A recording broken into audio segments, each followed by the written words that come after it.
this hacking. Let's bring in George Galloway at that point, because you were one of those people that was informed by the police that your name, that it might have happened or that it has happened. Well, the police were exemplary in their conduct of my case.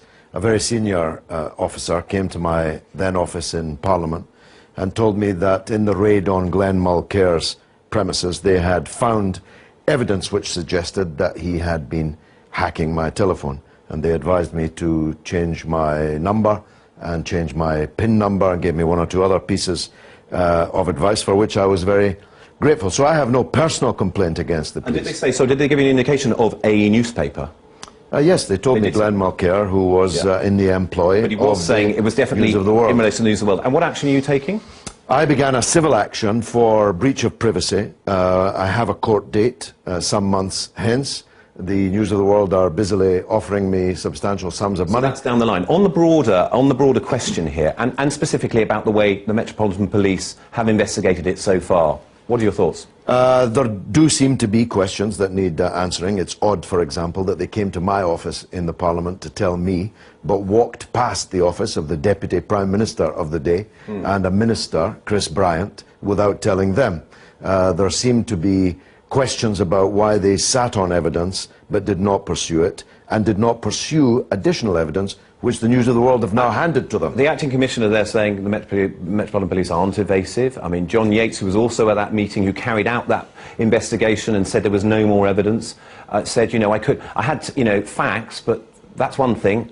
Turning it into an evidence is another. Are you satisfied with what the police have done so far? No, not at all. I mean, I thought when Yates said that, oh, all I had was innuendo. No, what he had was a specific allegation from somebody who was known to have been involved in phone hacking at the News of the World. Now, if there is a specific allegation, you follow it up.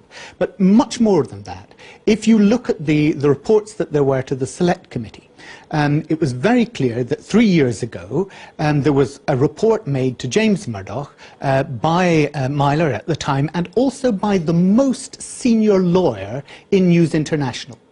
And they gave him a briefing about why they were paying £700,000 to somebody who had been a victim of phone hacking by them. Now, if James Murdoch did not then say, look, is there any more of this? How come we're paying out almost £750,000 on this? Then there's something very dodgy about that. Mark Brian Paddock says in the film there that obviously, you know, the Metropolitan Police are, which we know, very worried about their kind of image, their reputation, how they look. Obviously, they need newspapers on their side. Is that any excuse, or do you feel that they have gone in, they've soft-pedalled on this? No, clearly there is an element of a grey area, and at times the police do need to have the press on board. The press, perhaps, on big criminal investigations, can provide certain leads to the police. And there is that relationship. And obviously, do you think it seems to step beyond the line. If you don't look, you don't find, and they haven't looked? Well, I think that's self-evidently the case, that they've gone to George, but haven't gone, as I say, down the corridor to either John Prescott or Chris Bryant. Because they're frightened of what it might open up? Well, no, I suspect, as you say, there's been a long-standing relationship, and, you know, it's not a surprise whenever well-known celebrities get done for drunk driving, and suddenly it's all over but also, I'm wondering about the scale of it. If you look, if it is on the scale at which it is being suggested now, this has huge implications. You can't bring, you know, actions against people over, I don't know, 300, 400 people hacked. Can you, George Galloway? Well, I think that's already in train. But the real big question that Mark didn't really answer with respect is,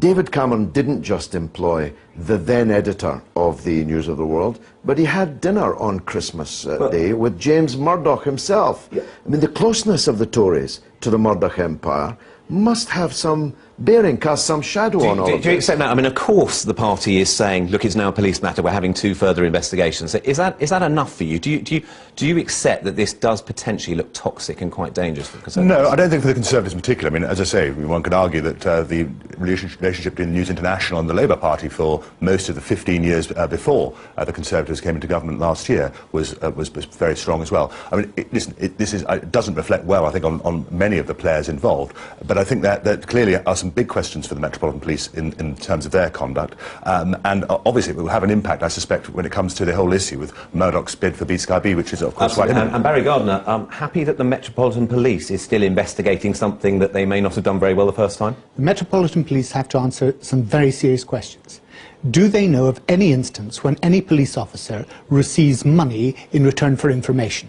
They have to answer questions like that. They have to answer questions about what they knew about the relationships, the hospitality that goes on between the newspaper industry, between the media and the police force themselves. And on that note, to all three of you, thanks very much indeed.